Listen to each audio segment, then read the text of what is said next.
What's going on, everyone? Philly Insider Podcast here with our first call-in show in a minute. The last time we did a Indeed. call-in was this time last year. It was me, Sanjay, and our boy Philly Notion.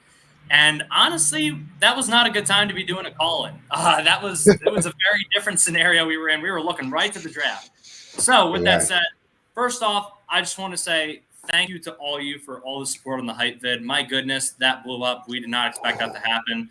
So we appreciate you. We put a lot of work into that, so it means a lot that you guys blew it up as much as you did. And with that said, too, so basically, well, first off, I want to ask you guys all, how are you guys doing? Start with you, Rossi. How are you doing? How are you feeling about the game this weekend? And yeah, what's going on with you? Yeah, I'm getting more and more optimistic about this game. I don't know if you guys have looked at the weather recently, but last time I checked, it was supposed to be 20 to 23 mile an hour winds and torrential rain during the game. And I think that bodes well for a team that runs the ball well. I'm feeling good. I think the Eagles got a good shot to win this game. I'm hype. I'm excited. I'm hype even just because our hype video is doing so well right now. I mean, we've got 8,000 views on that thing and counting. So I am ready to go.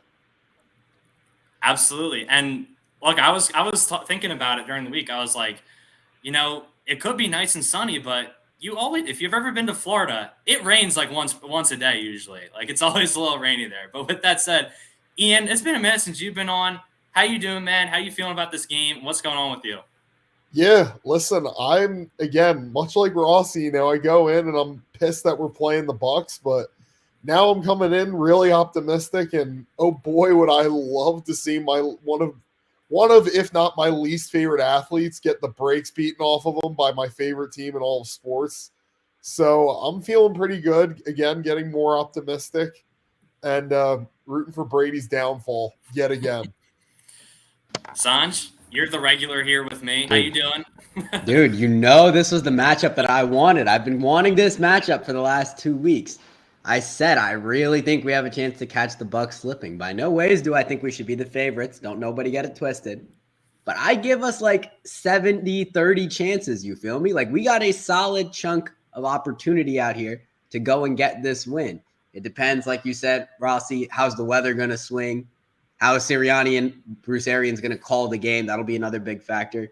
Will Gannon decide to do anything different with his defense? All this and more yet to be answered.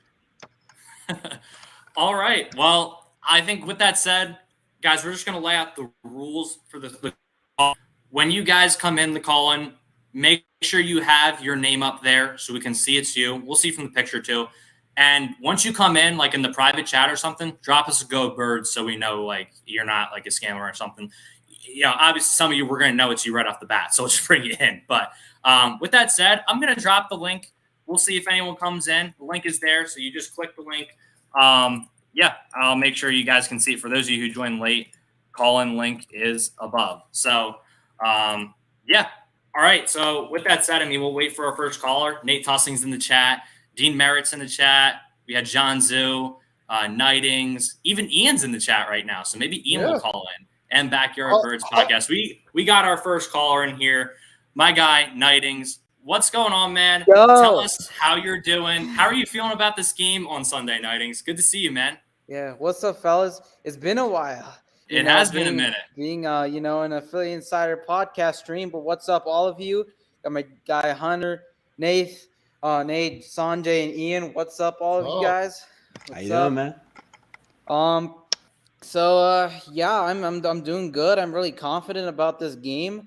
It's not as mismatched as people think it's going to be. Like, seriously, it's definitely not going to be a blowout because you have to remember, what was it? I forgot, week 4, 5, 6. I'm forgetting when we last played the Bucks.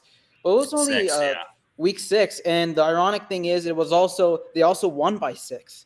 And we weren't even running the ball then. Okay? So, this is definitely not going to be a blowout by the Bucks. And on defense, honestly, yeah, I forgot how many times he picked off Brady in that game. I believe it was definitely once. It could have been a second time. So we had can that definitely close stop call Brady. with the Marcus Epps one that like kind of hit the ground, kind of didn't. Oh yeah, that one. I remember that one. And it's just not going to be a blowout whatsoever. And again, they barely beat us, the defending Super Bowl champions, and we didn't even run the ball. That's pretty embarrassing. And yeah, so I'm pretty confident about this game. I actually got the Eagles winning. I think a lot of Eagles Awesome. fans do, because again, I've already said the reasons, but I think a lot of people are confident about this game, and I totally agree with them. So yeah. Love to hear it. Quick point to you, Nighty. Goes Sorry to on, interrupt, Hunter, but quick point No, to you're you. good. Towards the angle of us not running the ball. I just looked up the stats from that first game real quick. The Yeah. Bucks beat us out by 20 minutes in terms of time of possession in that game. That's how dramatic the difference in us running the ball was. So I appreciated you bringing that up. Okay. Yeah. No problem. It was a really bad thing in the start of the season where I believe it was one game where we only had 2 carries. It was either a half or the entire game. That was incredibly atrocious. But Sirianni, our head coach, did listen. And now we're the best rushing team in the NFL. And think about this. We're the best rushing team in the NFL, and we weren't even trying to run the ball the first weeks. So you can already imagine how good of a running team we are. And our running back room, Miles Sanders, I think he's set to be back. Our running back number 1, you got Boston Scott, who's been having a solid year. The Giant Slayer, again, scoring touchdowns against the Giants. I mean, I don't know how to put it any other way. Jordan Howard has been having a great year. Kenneth Gainwell, with the potential he's having, he's looking really good. And mind you, with our backup offensive line, he ran all over. Well, I wouldn't say ran over, but he ran really smoothly against the Dallas starters. And of course, you have Kerryon Johnson and Jason Huntley in the practice squad. You cannot tell me that that's not a good running back room. I think we have the best one in the league by far. So the Bucks run D is definitely going to get tested. So yeah. Absolutely. And I know you're a big Miles Sanders guy, so I want to ask you, man, what is, if you had to pick a stat line for Miles this Sunday, are you calling a big game for him? What's it going to look like?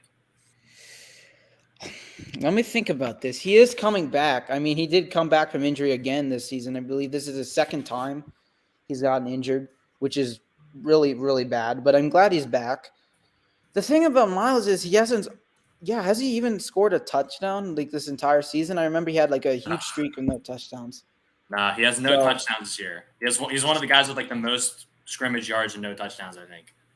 That's sad. I want to see him in the end zone, but truly tragic. It is tragic.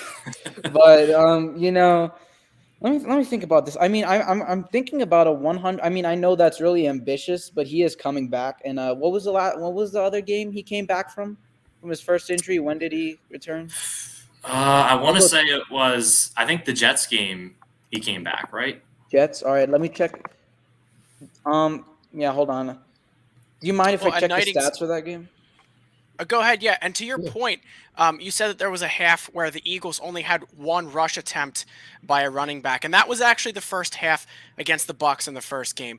So that was actually a historic low for the Eagles, and they only lost the game by 6 points. Yeah, they got blown out in that first half, but they only ran the ball once in that first half. And as we all know now, they're a running team. That's their identity. I mean, Jalen Hurts just had no support in that first half. Mm-hmm. That is fair. Yeah, that is fair. That's something I also was angry about Sirianni about.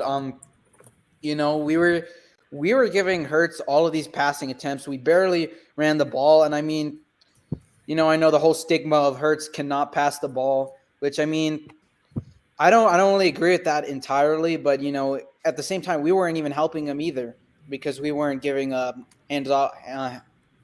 running backs the ball, right? But when we support him with a run game, and Hurts is also really mobile too, that is our bread and butter basically.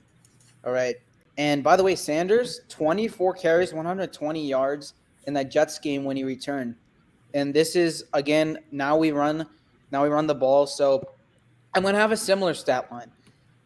I think I'm gonna say the same amount of carries, and I think he's gonna hit the 100-yard mark. But the hard part is he gonna score? Because he's not scored this season. Is he gonna do it in the playoffs? This is gonna be hard. Let me think about it. Trust me, my fantasy football team knows he did not score. Believe me. Ian. That's a foul, Ian. That's a foul. Ian. I love Miles. Come on. I know you do. I don't know. I don't know, man. Honestly, I really love Sanders, but I do want to be realistic. No offense, but I don't I don't know if he'll score. I'm sorry if he couldn't do it. If he couldn't do it in the regular season, I don't know if that doesn't mean I don't want him to. I'm hoping he will. But if he can't do it in the regular season, I don't know about the playoffs. I mean, the Bucks run D will be tested, and yeah, sorry, I don't know if he'll score a touchdown. I'm just gonna say that, but I would really like that. But I think he hits the 100-yard mark. I do get it. The Bucks run D is not awful whatsoever. I'm just saying it is gonna be tested. Because we have ran over a lot of teams this season. And I mean, I'm serious saying this. Again, I keep saying this, but we've really developed the run, and that is our bread and butter now. So are the Bucks going to stop that? I'm going to say nah. I don't think they will. But you know what? I think we're going to be using a tandem of not tandem. Also going to be using Howard and Scott as well, which will also be pretty bad with the Bucks. I mean, they've been having 2 really good years as well. I'd love to see Kenny Gainwell in there as well. As our running back 4. So I'm excited for this game. Like it's Sunday, right? Yes, it's Sunday. Sunday. All right, Nightings. Well, I do want to ask you a question. We got some more callers to get to, but I want to ask you one more. No, you're good. You're good. I want to ask you one more question before we let you go here.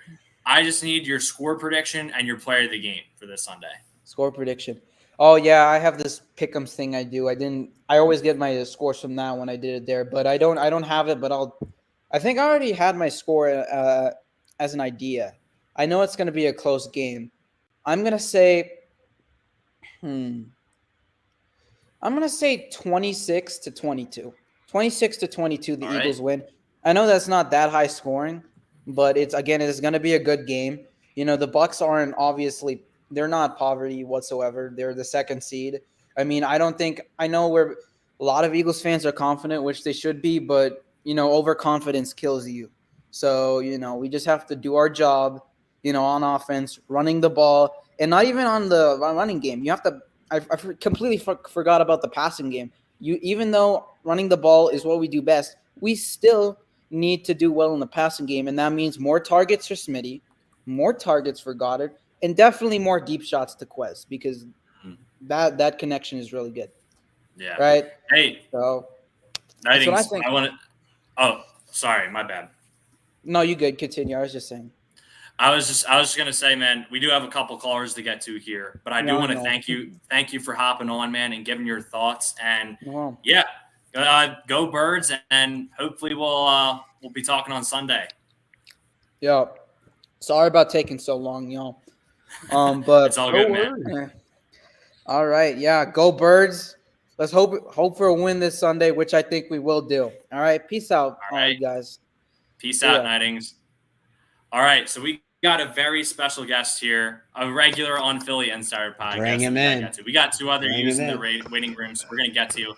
John Zoo, though, we got him in here. What's going on, man? A regular. How you doing?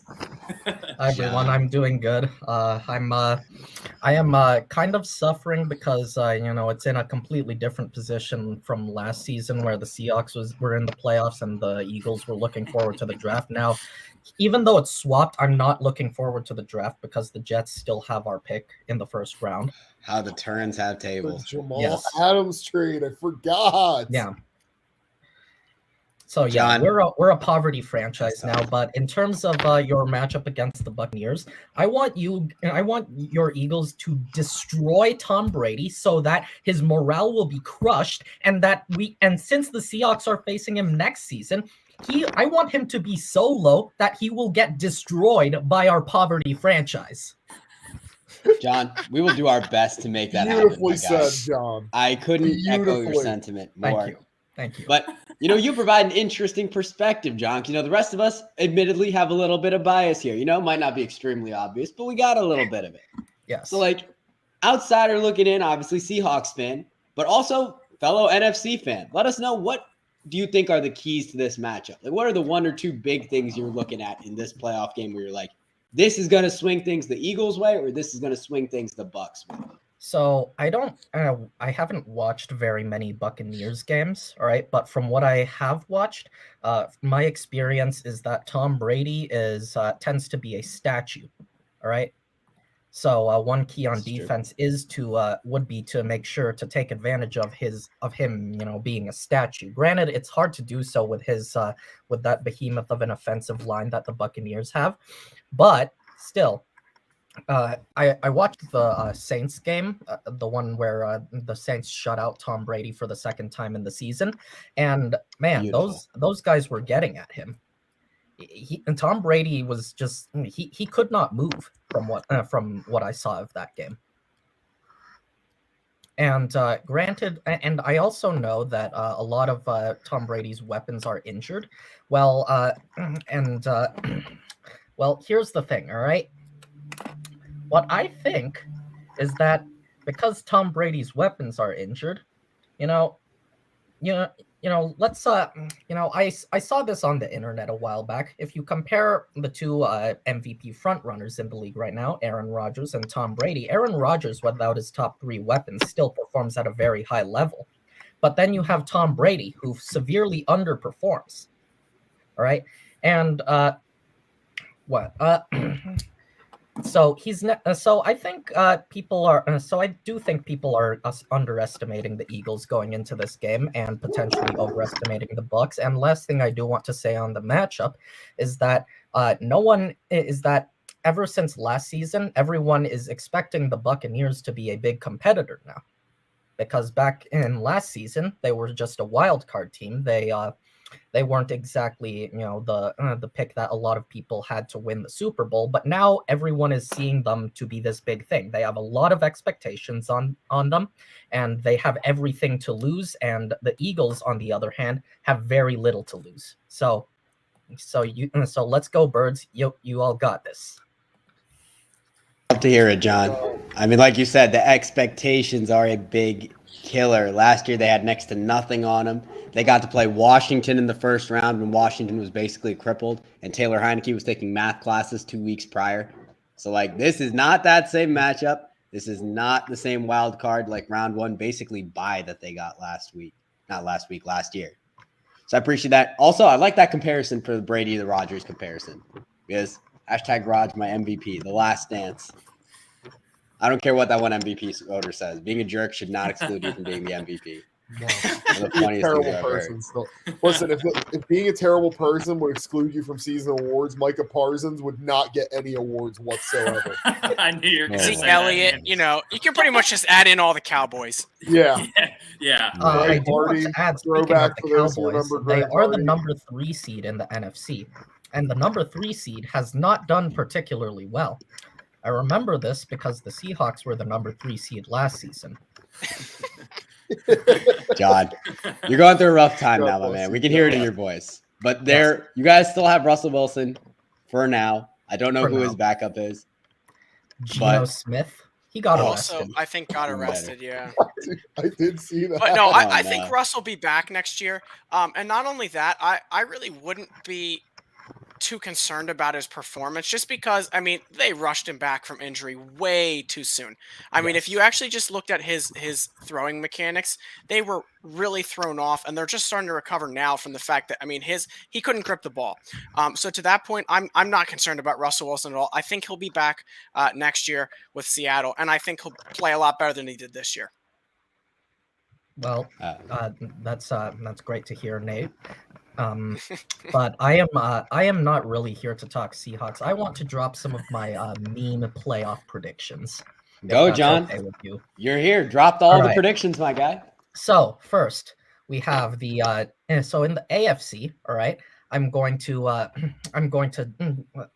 do the number 2 versus the number 7, as it's been called on the internet, the TikTok Bowl, between the Chiefs and the Steelers. Wow, all right?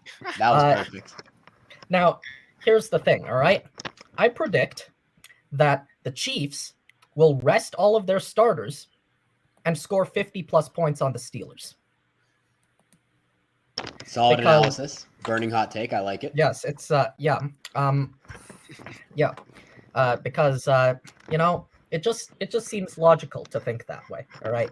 The Chiefs, like my impression going in is that they basically have a bye week, and my roommate is actually a Steelers fan, but he's not here, so I can crap on the Steelers all I want. Hey man, take your full advantage. All right. Next is number 3, which is, I believe, what is it? Bills versus Chargers? No. No, Bills is it versus? I think it's Bills versus Pats. Raiders? Bills versus Pats? Okay. It is Bills versus Pats. Bills versus Pats. This one is a bit hard for me to predict, all right? And I was still thinking about this going into the call, all right? But what I think is that I think in this case, the I'm sorry, I have to say it. The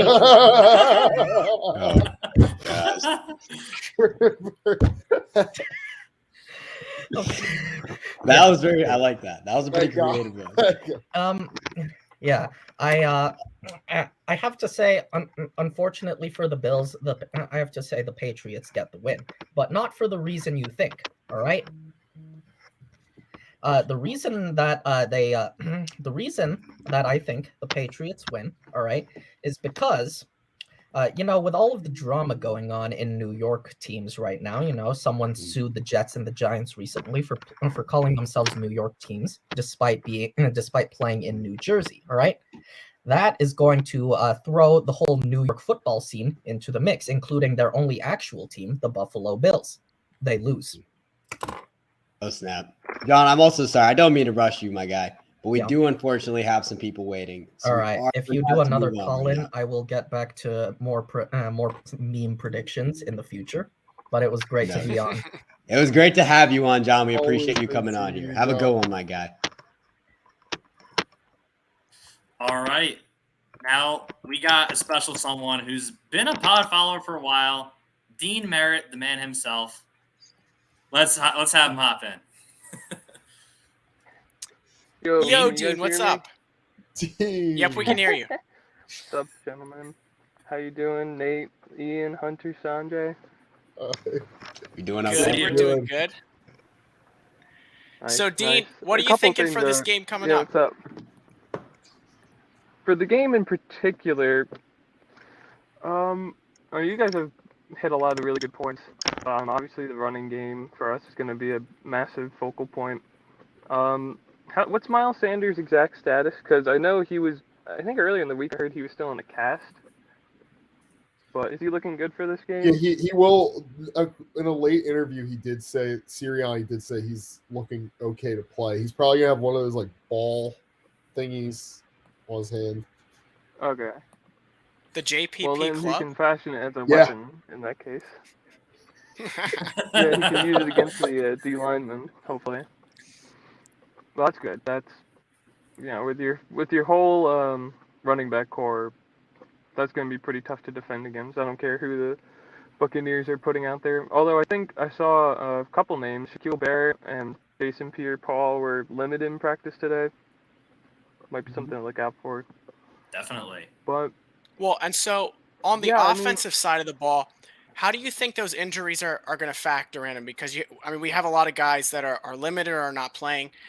Just really quickly, obviously Godwin's out for the year. Evans has I believe a hamstring or some type of leg injury, and then I think you also have Fournette who has a hamstring. If he plays, he's not going to be healthy. So how do you think that's going to kind of factor in this week? Well, it's definitely going to be a factor. I don't see Brady lighting us up like he's playing like an MVP. I mean, it's still obviously Brady, but the big thing for me that I want to look out for is Gronk, because I think he had a pretty big Panthers game. So I don't really like any of our players stacking up against Gronk, frankly. So that's going to be a little bit concerning to me. Yeah, definitely. That's going to be the big thing. He's going to be Brady's favorite target. But yeah, I think it's going to be a bit of a shootout almost. Just because I don't see the defenses really having that easy of a time against either offense.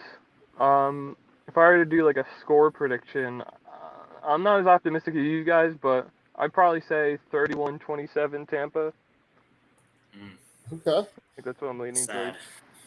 Sad. Close score, though. Yeah. Very close. Who? I don't want to be. I mean, I give I us don't- a pretty. I don't want to be like the. Oh, sorry. I was you just know. gonna say. Oh, sorry. I think we're a little lagged right now. I was just gonna say real quick. I don't want to be like that guy who's like, oh, you know, you can hang your hat on the season. But I will say, like, if we hang that close with the Bucks and like play really well, obviously Gannon's gonna get the bulk of the blame if that's the score. But like, that is something like, you know, I think no matter what, the fact that we're here, but also if we play really close, we can definitely hang our hat on that. Oh yeah, totally. And I honestly, looking at the offense injured in Tampa Bay, I think Tampa might be our best matchup anyway. I think they're our best shot to win a game come Sunday. And so, Dean, So, I don't know yeah, if you're seeing that reasonably question optimistic. from Nate Tussing. What's your opinion on the very explosive wide receiver for the Bucks, Antonio Brown? Are we talking explosive on the field or off the field? I guess now off the He was field. pretty explosive against the Jets. Yeah, I think you should bring back the blonde mustache for one. That would be pretty sweet. The blonde mustache. Yeah, Yeah, was like you know that he kind of started to lose it when he had the blonde mustache going. Yeah. Not a good look. No, I mean, I was thinking about trying it for myself. I don't know about you guys. Maybe a look. Yeah. Could be All right, honest. Dean. Thank you so much for joining us, man. It was great to talk to you. And go Birds. Hopefully, your prediction is just a little bit wrong, and the Birds can actually pull this one out. Yeah, hopefully. But thanks for having me, guys. Go Eagles. Hey, go Eagles. Go Thank you for Eagles. joining Go me. Eagles. Appreciate you. All right. So we got a couple people back here. We got someone who's not an Eagles fan, sparking some controversy here. We got a Washington football team fan. We're gonna bring him on. Awesome This Sports. Here he is. What's up? How y'all doing? Yo, awesomeness. How you listen? We gotta ask. Are you from like the area of Washington D.C.? Like, what made you a Washington fan? Well, I'm from DC, so it's like honestly, I'm originated from Maryland, but Okay. DC and everywhere is nice just because of Washington. But like I said, I became a Washington fan because, like I said, I was just born with it. I loved Washington all these years. You realizing how they won games, how they lost games, how things just became drama all over again and still happening. But it's okay. I'm not as mad. So, Yeah, I mean, but I'm also a diehard fan and a loyal fan, so I try not to begin mad. yeah. I mean, listen, you guys have a good defensive front. You made the playoffs last year and hung tight with the Bucks, but we got to ask, what are your thoughts on this Eagles Bucks game? What are your thoughts on Brady? Just like general opinions. We'd love to hear it, especially from a fan of a division rival. Well, I would say be careful with Tom Brady. This man can run, and make sure you catch up with their defense because their defense can, it could be something. Well, it's interesting you say that because we've actually watched Tom Brady have a couple of runs for first downs when you don't expect it. And honestly, that could factor in just because you don't expect it from him. And in a game where it's probably going to rain, you're going to have bad weather. It's plays like that. A game can come down to a play like that. It could have come down to that in the Super Bowl when Tom Brady dropped the ball on that pass to him. Right. And so you make a good point there. He can't run well, but you don't expect him to run. And that's the issue. Yeah. Because during the Washington game, I kind of realized he was running towards that turn. I was like, who's not tackling him? Like, what the hell? Tackle this man. Like, what are you doing? Sitting there like sitting ducks. Yeah. But hey, it happens. So I know my team lost 2020 season versus Tom Brady. But at least we had a good fight. I'll say that. I'm not mad, but they had a good fight. Just this season wasn't, the year. But we did defeat Tom Brady in the regular season. But playoffs, Yes. Yes, you did. I gotta say, we're gonna need some Jalen Hurts to channel some Heineke where he dives at the left pylon in this game if we're gonna win this one. So Specifically the left pylon. Yeah. And be careful to not making an interception. You don't want that. No, That's true. not against that Bucs secondary. Listen, Awesome Sports, we just got one last question for you. Who are you picking for this game? I hate both of them so bad, including Tom Brady. At least you hate Tom. At least you hate Tom, though. I really want the Eagles to upset. Okay, that's what we like to hear. I really do, because it's like if I hear another Tom Brady is going to the Super Bowl again, I'm going to start screaming. I will freaking have a full rant on my last one. Amen. Amen. Well, Awesome Sports, thank you so much for coming on. Appreciate you, and go Birds. All right, go Birds. Thank you so much. We appreciate You're you. welcome. You're welcome. All right. Now, so we got my guy in here, Lindy Endzone, coming on. He's been waiting patiently. A friend of the Eagles content creator community, a very knowledgeable Eagles fan, too, who I always appreciate hearing from. Lindy, what's going on, man? It's been too long. How are you doing? And how are we feeling about Sunday? What's up, Insider Podcast crew? Good to see you all together for this one. Been a minute since you did a call in. We were talking about that. You only see me on here, Lindy. Yeah, I know. Good to see you. Well, aside from the previews that Sanjay does on the side, but yeah, as always. No, man. We weren't supposed to be here.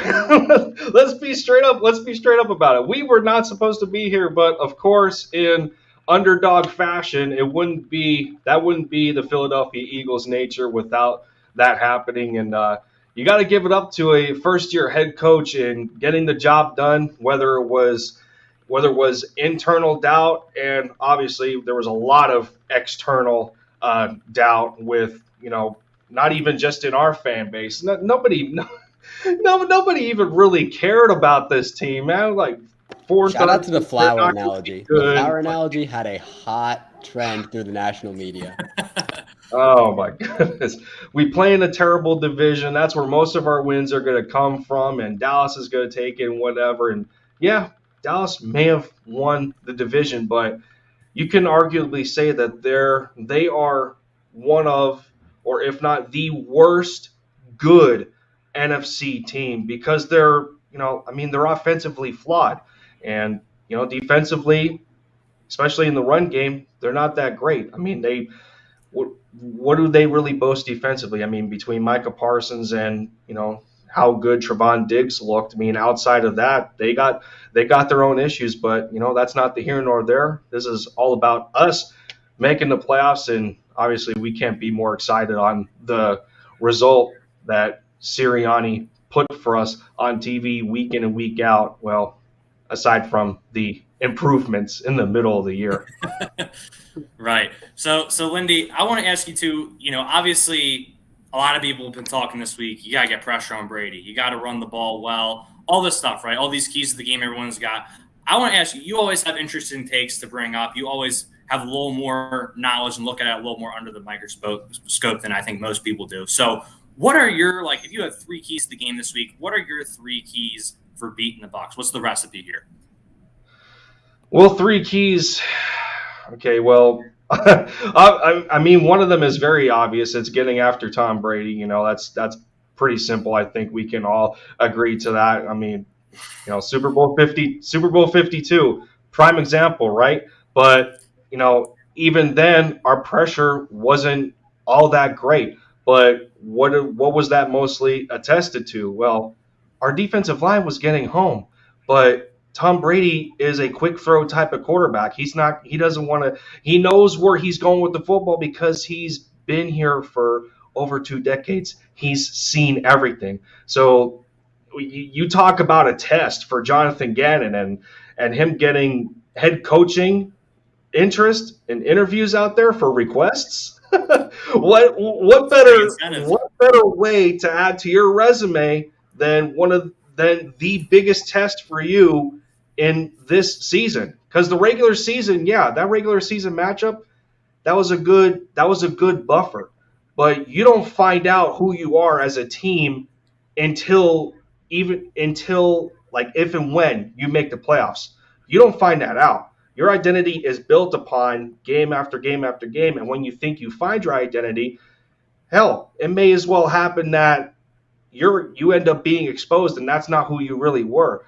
So if I can break those up into points, obviously we know we want to get after Brady, but if we're being real here, I hate to say it, but it's looking to me like Gannon's going to have to play a Jim Schwartz type of bend but don't break, because even if you send pressure on Tom Brady and if you give him maybe like some sort of exotic blitz package, he's seen everything. He's going to know exactly where to go with the football. It's very difficult to confuse veteran quarterbacks of his caliber, whether it's Brady, Peyton Manning, Drew Brees, doesn't matter. They've seen everything. So in terms of the defense, I don't know if we're going to be very happy on what we're going to see schematically. Now, their performance could very well change our minds, but that's what's going to happen. That's what would happen defensively.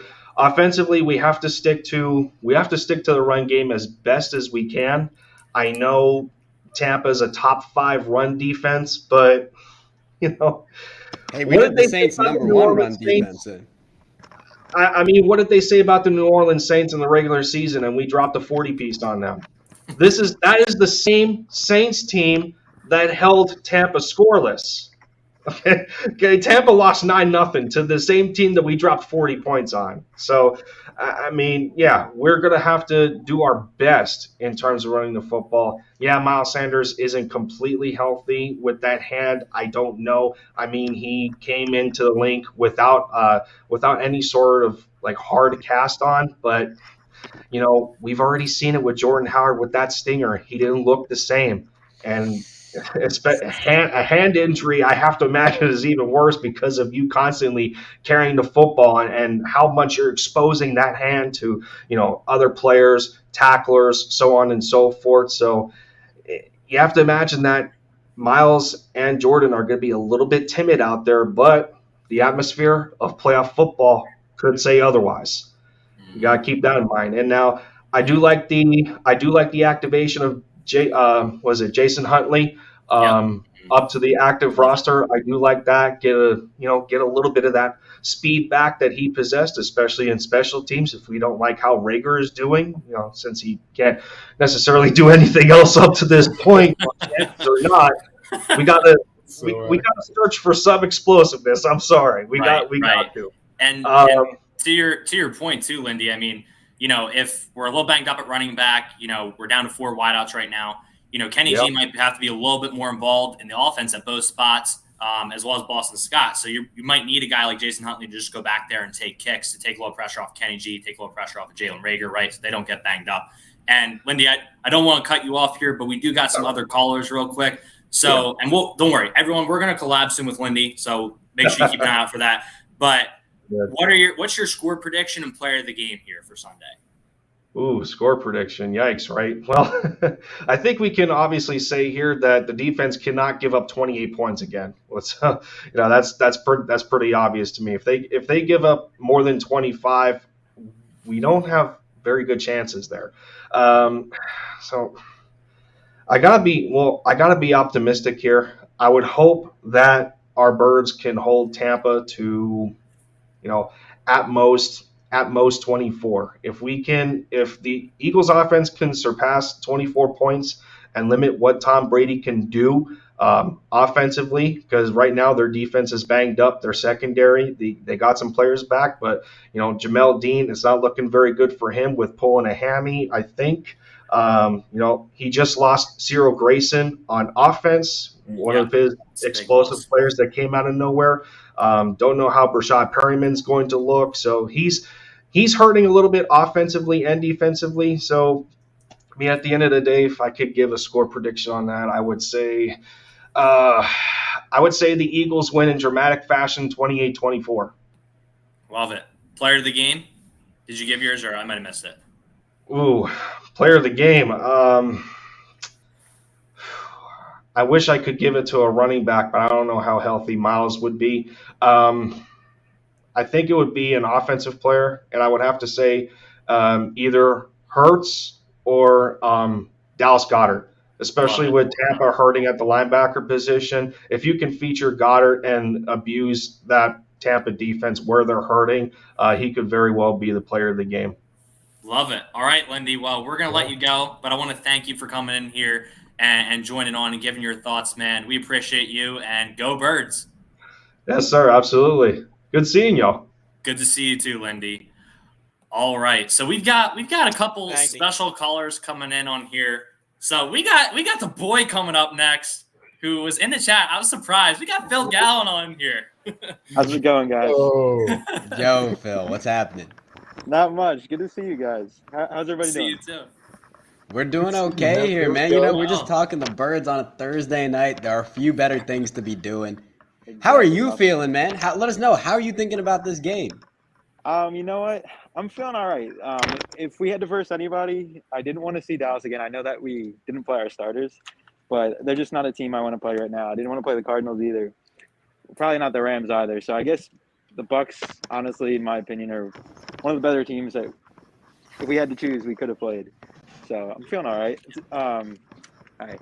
It's a way different team from last time we played them. There's been a lot of injuries. Some players have quit. Awesome, thank you. Sorry, thank you. No, you're good. We got to fill up the airport right now. Look at the commitment of this guy coming into the live. All right, guys. Yeah, I just had to scan in real quick. But yeah, I just think it's a different team. You know, we're gonna get a way different game than the last time in the regular season. That game was pretty tough. I guess Fournette was clicking on all cylinders. It's gonna be a different outcome. I'm feeling kind of positive. Not gonna lie. Hey, love to hear it, Phil. And dude, the commitment has to be admired. Literally on his way, traveling at the moment, also commentating on the Birds, man. Dude, I gotta know though. What are you thinking score-wise for this? Before it looks like you're all set to go, you're in the plane. Let us know, man. Get us the score before you got to take off. Give us the score, my guy. All right. I think the Birds will cover the spread at least. I don't know. You can't bet against Tom Brady in the playoffs. Come on, Phil. It's tough. Do it, Phil. I want my instinct is to go with the Eagles. Oh no! Sorry, can you hear me? Oh yeah, you're good. Oh man. We got you. All right. We got you back. Can you guys hear me? Yeah. Yep. Yeah. I think it's cutting a little bit in and out. No. It might be cutting Yeah, I out. think we lost him. No. I think we did lose But for Phil, it's time for takeoff. For Phil, it is time indeed for time for takeoff, ladies and gentlemen. Hopefully for our Birds too. We'll see. The commitment has to be admired. Literally going through security into the plane. I really am wondering if he's going to Tampa too. Oh maybe. All right. Well, we got another caller in here. Another special friend of the podcast. Big Play Slay himself right here. What's going on, BPS? What up, y'all? What up, Hunter? What up, Ian? What up, Nate? Not the other Nate. Nate Rossi. And what up, Sanjay? What up, y'all? How y'all doing? Big Play Slay, dude. Thank you for joining us, man. Yes, you are sir. always here for our lives, man. So we're super glad you're here with us, talking with us. You're a big supporter, dude. So do you think that the weather, we've talked about the weather a little bit before. Do you think that, those winds 20, 23 miles an hour, torrential downfall, ton of rain, do you think that's going to really play a factor in this game? I mean, it really depends because Brady, even though he's played in these types of conditions before, for his 20 years of playing, I still feel like he's more of that sunny, cold, I guess, weather. He likes to play more in the sun, but hey, I think it helps us because since we're a running team, running teams usually get affected the most in rainy games, snowy games, because you're not throwing it as much and you're just running it. And I think we can run it against the Buccaneers, but I think it should play a factor in this game. Yeah, absolutely. And so who are you looking for to have a big game in this one to help the Eagles win this one? I mean, I would say Slay, but let me see. I gotta not say Slay. Yeah, I'm gonna say Dallas Spencer Goedert. Rattler. We know you're a Yeah, big Spencer Rattler guy, BPS. yeah, not him. Definitely not him. Dallas Goedert for sure. Don't remind me of my pain, Hunter. Hey, I still love Rattler. So yeah, don't get it twisted. I still love him. yeah, but I would say Dallas Goedert though. I think he should have a good day. It should really be a good day for both teams with the tight ends, but I think Dallas Goedert. I really don't think there's a guy that can stop him in that secondary. So he should have a really good day on Sunday, and I think not really anyone can stop him on that secondary, especially not Antoine Winfield. As much as I love him, he's more of a hard hitting safety, not a coverage safety. So I would say Goddard. Yeah, to your point, Goddard has been balling out lately. He's been playing really well. He's been really, really difficult to defend. Yeah. You almost see shades of Zach Ertz in now his route running and his ability to get open. He's obviously a better blocker than Zach Ertz. I don't know if I'd put him really at the point of how good Zach Ertz was at catching the ball, running routes, but he's getting there. He's playing really well. So you make a good point there. So if you had to give like a percentage chance for the Eagles to win this game, what do you think it's at? I really want to say like 90%, but it's Tom Brady, so I'm gonna say like, man, I hate picking Tom Brady in anything. I just hate Tom Brady. So yeah, me too. It's not even the Bucks. It's just that Brady's on the Bucks. I would say 20 to 30% at least. We have somewhat of a chance. It's not like we don't have a chance. We definitely have a chance. So I would say at least 30 to 25%. Anywhere in that range. All right. Yeah, absolutely makes sense. So you give us a chance, but I think that you see what the rest of us see. It's that the Eagles, we have a tough opponent, man. Tom Brady's difficult in the playoffs. It's going to be tough. Personally, I tend to be a pessimist. I'm optimistic about this game. I am, especially with the weather factored in, especially with the injuries factored in, especially with how we played them last time and how we hadn't even found our identity as a running team yet. I'm optimistic, but at the same time, you and me both, we recognize the fact that Tom Brady is going to be difficult to beat. So, yeah, I think you got a great point there. Big Play Sly, thank you for calling in, man. It was good to talk to you. Again, huge supporter of the channel since its early days, dude. Honestly, I think you're there for more live streams than I am. But, yeah, thank you so much, dude. So thanks for talking with us today. Yeah, thank you for having me on. Y'all have a good day. Appreciate Thanks, Thank Big you, Boy Slay. Thank you. Yeah. So, yeah, I mean, I was going to say, like, Slay was here when I did the live stream when we hired Nick Sirianni. Like, that's how long Slay has been. And probably before that, too. Like, that man is a loyal supporter of the channel. But we got another special guest on here, Philadelphia Sports Talk. My guy who I talked to last year for a little bit with Phillies. We got Jeff Warren in here. He's been waiting for a while. Thank you for waiting, man. How are you doing, Jeff? What's up, guys? I'm doing all right. Thanks so much for having me on. Appreciate it. Thank you. Yeah, Jeff, how are you? How are you just in general? How are you feeling about the game this Sunday? What are your odds for us, and just general thoughts to start off? I go back to week 6, guys, and I take a look at where this Eagles team has gone, the identity that they now have. And you take a look at week 6 right there, or we take a look at that Bucks game, that first Bucks game, where the Eagles ended up putting up 100 yards on the ground against Tampa Bay Buccaneers in that defense. It's the first time it happened to that Buccaneers defense all season. And now you have how many weeks after 7 out of 11 opponents against the Bucks have put up over 100 yards or more. So that is, of course, a weakness in their defense. Whether Lindy made some great points a few minutes ago when he was talking about, the vulnerabilities of this Tampa Bay Buccaneers defense, and correlate that again with the identity of where this Philadelphia Eagles team actually is right now.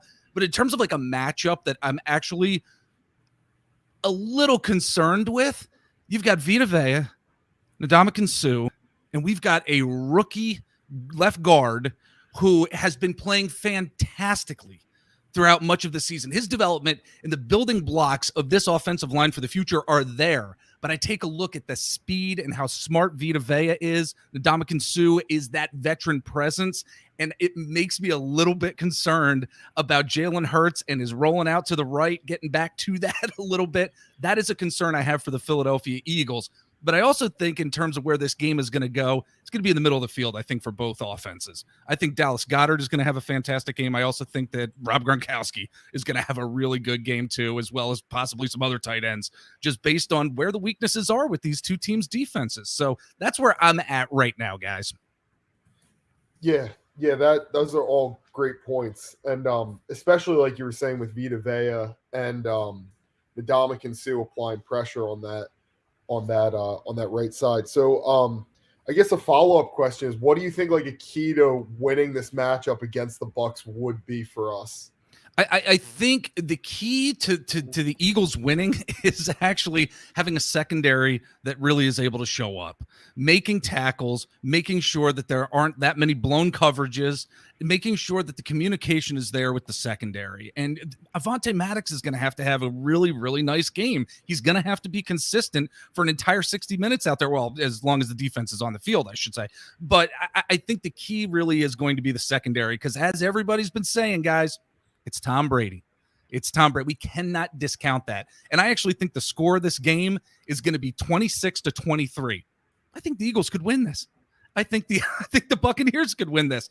In all honesty, I did on our podcast show pick the Buccaneers to win because it is Tom Brady. He's got it's Tom Brady, for God's sake. And it sucks. I hate saying it. I absolutely hate saying it, Right. But it's Tom Brady. And when I look at just picking a game straight up, I'm going to go with that veteran presence over what the developmental year has been for this Eagles team. But then again, it wouldn't surprise me at all if this Eagles team pulled this out. Because when you come down to it, the grit, the fight, the determination that this Eagles team has had on both sides of the ball throughout the latter part of this season has been pretty remarkable. And there's a lot to be said for that. And I don't want to necessarily go back to, the Super Bowl run, but we see when the culture comes together, really good things happen, because there's some magic that happens there. And it wouldn't surprise me if the Eagles won 26-23, but I think the Bucs are going to win 26-23. Well, hey, we do, like you said, when the flowers bloom, you never know. There you go. We want everything to bloom, guys. I appreciate you having me on. I really do. Yeah, thank you so much, Jeff. Thank Appreciate you, Jeff. We appreciate you guys. Take care. Keep up the good work, man. Thank you. You as well. All right. Bye now. Bye. See ya. So, Hunter, that's Hunter, a text for that comment. Just before you bring in another caller, I do want to make the point really quick that for Halloween, I dressed up as Nick Sirianni to make fun of the guy and to mock him. Okay, look, I wrote the narration for the hype video, and I said that people mocked us and laughed at us, and maybe I was in there a little bit because I literally did dress up as Nick Sirianni for Halloween. And on my play calling sheet, I had all wide receiver screens, and all of my runs were crossed out. But look, the turnaround that guy's made is unbelievable. And I legitimately thought that when he made that flower comment to the locker room that he was going to lose them.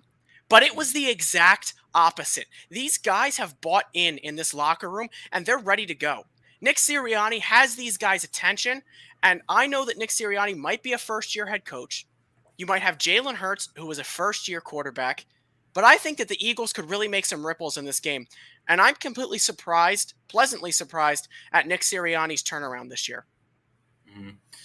Yeah, absolutely. Yeah, it's a great point to make. Real quick to Nate's point. I also, again, I will be fully honest. I was, and listen, I still want to, I've been a hater on Sirianni, but you know what he's been doing this back half of the season? He's been zipping my lips shut, throwing the key away. I can't hate on him. I can't do it. The man has adapted. I was relishing this man's downfall because I was like, yep, I was right. I hate this guy. Locker room, and I wasn't predicting the play calling at the time, but I was like, didn't think he'd be such a bad play caller. And then the flower comment, I was like, boom, nail in the coffin. Ian, to your and point, now I'm gone. our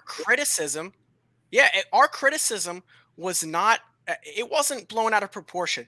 If you look at the Eagles' offense during the first Bucks game, they were running a high school offense. I mean, it was brutal. Jalen Hurts had no help. They weren't running the ball.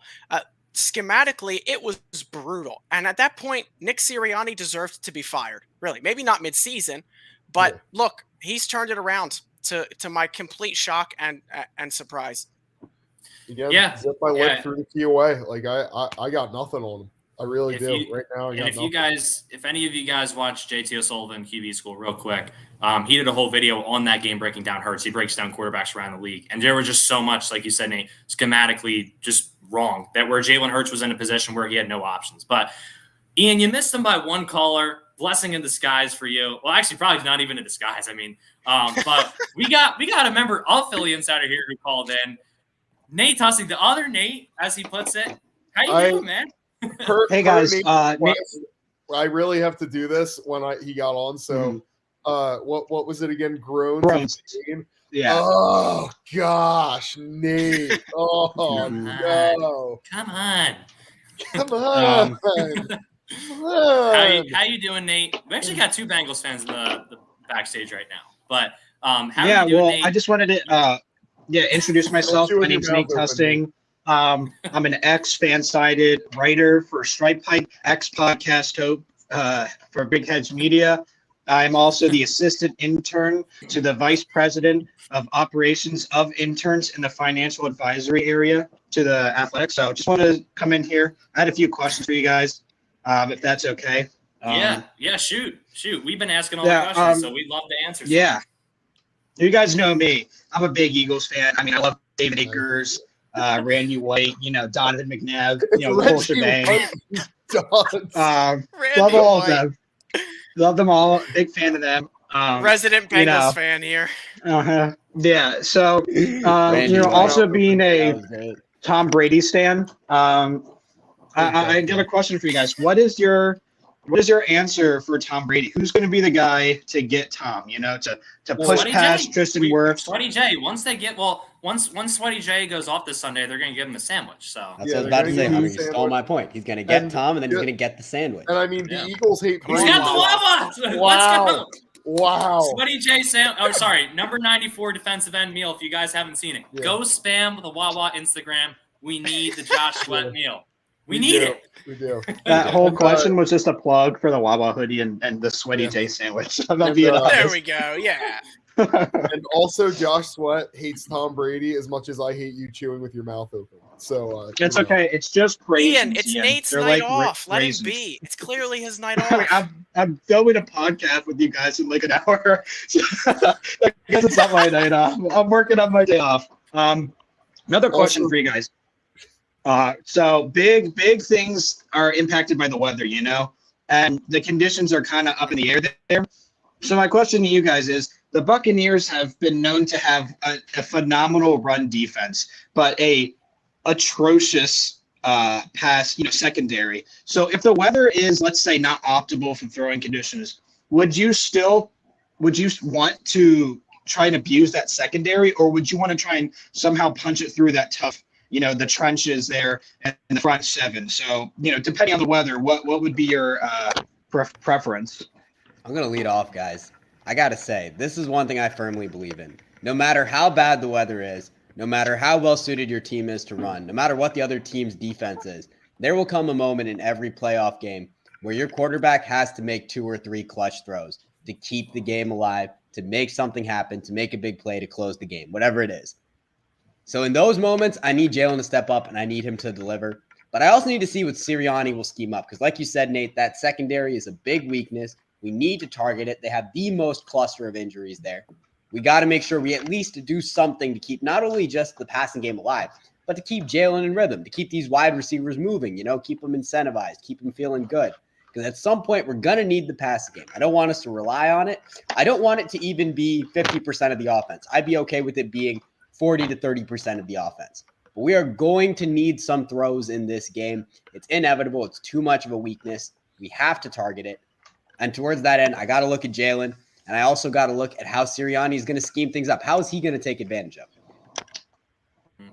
Good stuff there. Here's what I'll say, too. I I think in terms of like sticking with the ground game, it just depends on how you're going to go. And I'm going to sound like a broken record this week. I'll go more in depth on the preview what I mean by this, but like you can still run the ball, but not towards those A gaps where Vita Vea is just going to be eaten up, on either side of the center, right? You need to run it laterally, so you're moving those guys because they're probably going to have to put 5 guys on all 5 offensive linemen. That's usually how Todd Bowles plays things. You're going to want to move them laterally and open up those cutback lanes. And also, we've had a lot of pulling guards this year, pulling tackles, whatever it is, a lot of pulling linemen coming across formation, leading the way. That's going to be a big thing too, is if we can continue to do that, vary our run concepts, keep those guys off balance, and make sure we call some run concepts that don't run right into the arms of Vita Vea. I think that'll be a big thing because honestly, Devin White hasn't had as good of a year as I think people thought he was going to have. He's had a little bit of an off season, but that's my thoughts on it. So,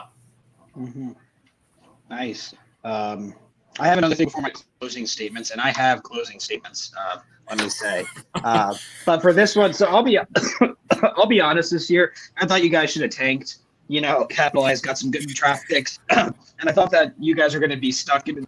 Oh my gosh, crazy! He's choking on his 5-paragraph essay. He is literally choking on his conclusion. My 5-paragraph reading it. No, so I thought you guys were going to be stuck where you wouldn't make the playoffs, but you wouldn't get a good first-round pick.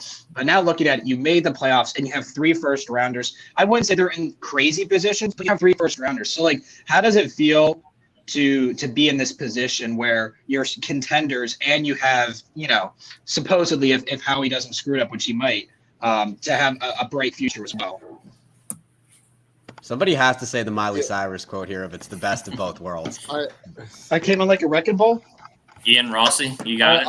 I could take this one. I mean, now as you know, draft season for everyone who knows me at all, draft season makes me want to vomit because I get so excited only for 95% of the time to just be so disappointed and angry I want to cry.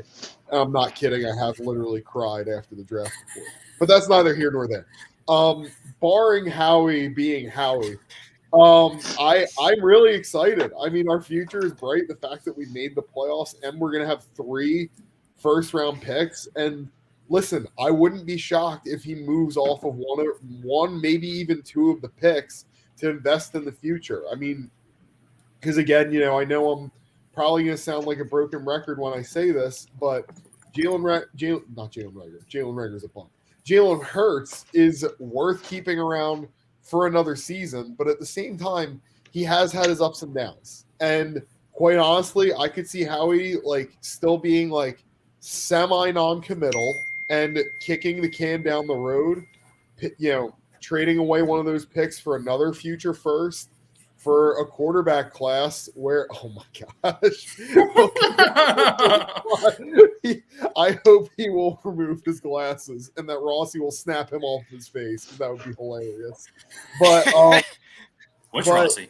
Yeah, long story short, I mean, it feels good as long as, again, barring Howie making me cry and want to throw up, I'm excited. All right. Well, Nate. Oh yeah, closing statements. Yeah. You want to give your closing statement? We got a few callers waiting here. So yeah, for sure. Well, the first thing is my game prediction. All right, so I'm gonna call it's gonna be a 2-possession lead for the Bucs for the first 3 quarters, and then in the 4th quarter with about 6 minutes left, Jalen Hurts connects with Jalen Reagor and hits him deep for a touchdown. We stop the Bucs, go 4-0. They punt with about 20 seconds left. Who else but Jalen Reagor to return the touchdown and prove everyone wrong except Sanjay. If we win a playoff game on Jalen Reagor returning a touchdown, I will buy his jersey. Deshaun Jackson. Well, we know that's a pipe now. Deshaun Jackson 2.0. Oh wait, did I hear a we? Yeah. I think I heard a we. Oh, I don't know if I'm wrong, but I heard a we. Off. No, my we's off. But it may have come on by accident. Sorry, I didn't know it came on. But I'll fix it later. But the last thing I want to say in my closing statements is one thing. Everybody in the chat who's still here, I want you to give a big thank you to Hunter Doyle and Nate Rossi for putting together this. Call in the the hype video, the schedule for this week. It was a lot of work that they both took out of their schedules, and they did a fantastic job. And thank you to the fans. I mean, you guys have been blowing everything up. We're almost at we almost gained 100 subs in like a week, and 8,000 views on this the hype video. So thank you so much to everybody, and yeah, keep it rolling. We're gonna keep shooting out the content for you guys. That's all. Thank you, Nate. We'll see you in a little bit. Yeah, soon. Right. Yeah, very soon. All right, Peace I will out, catch Nate. you guys later. Run, baby, run. Fly, Eagles, fly. Yeah. All right, I'll catch you guys later. Peace. See you, Nate. All right, so we've had someone waiting for a hot second here. Two people who are going to get on first. My guy, Coach Dante. How you doing, brother? I'm doing great, man. Thank you for hitting me up and having me on. Thank you. Shout out to all you guys, man. First time meeting you guys, but I'm having a couple of collabs with Hunter, but shout out to you, man, for hitting me up and having me on today.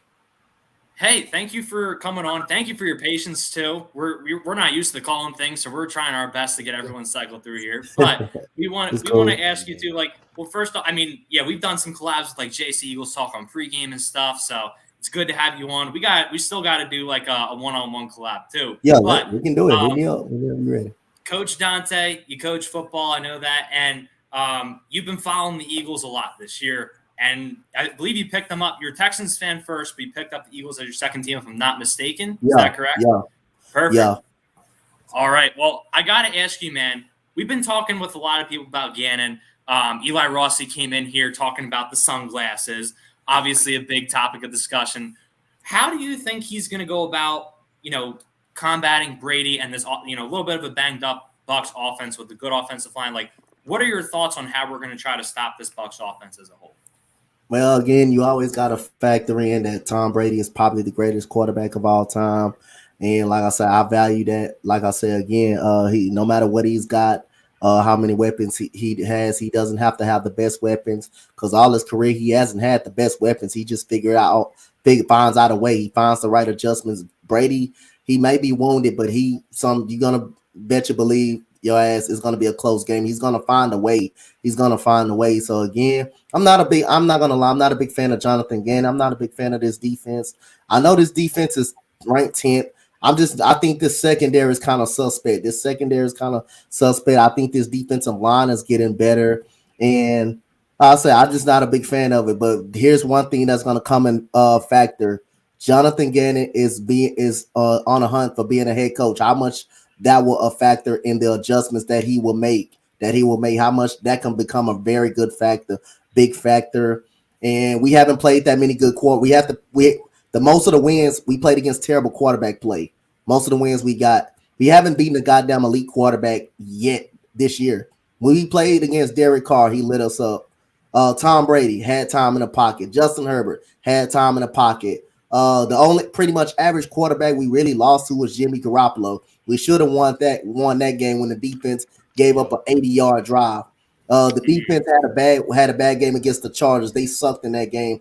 And you know how I knew this defense was going to be bad. I believe, Hunter, we was on JC Eagles Talk. We talked about this. When you go 99 yards, you know your defense is gonna be bad. You know that's what type of game your defense is gonna have right there. So I still don't got the all-around faith in this defense, but Jonathan Gannon is the key for this defense. This secondary, they're the key for this defense and for us to win this game this week. I'm going to put it all in Jonathan Gannon's hands for this week on the defensive side because a big factor, he's getting a head coach. He's going to get a head coaching gig. He's interviewing, and that could very much be a factor. Mm-hmm. Absolutely. I mean, the head coaching thing is definitely like big incentive for him to perform well this week, which I think we're all hoping he's going to like pull stuff out of the bag and, obviously, really just throw stuff at Brady we haven't seen yet so that he can get some head coaching gigs. Yep. Yeah, absolutely. So on the flip side, obviously, this Eagles offense has got to score points against that Bucs defense. And they got some nice guys over there, but we got some weapons on offense. Who are you looking to on offense? Who do you think next year, Yanni, what name do you think he's going to call? Who are some names do you think need to step up on that side of the ball? We know what we got in the running game. We know what we got. We know that's been our consistent heel this year. We know ever since the Detroit Lions game, Nick Sirianni kind of made the adjustments and stuck with it. That took a lot of load and pressure off Jalen Hurts' arm.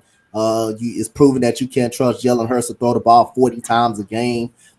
That was unreal. But again, Jalen Hurts is going when it comes down to the tough situations and they're stopping and running game and this game close. Can we trust you to make some throws, some key throws, and some windows wide open players? Can we trust you to do that? And right now, I don't know. That remains to be seen. Uh, how much effective would his running game be? I have trust in this running game, but they have some dogs on that defensive side as well. I mean, they still have White. They still have White over there. They have Vita Bell who they locked up. They still have Sue over there. They still have guys over there that can get to the quarterback and that's capable of stopping the run. Their secondary may be a little suspect, but again, it's so much pressure on Jalen Hurts going through the Deshaun Watson situation, going through the Gardner Minshew situation after Minshew had that game against the New York Jets. For God's sake, that's the probably the best game he ever had in his whole career right there. But other than that, Jalen Hurts is gonna have to prove he can make some of these throws in playoff time. Like I say, he's a proven winner. He won national championships.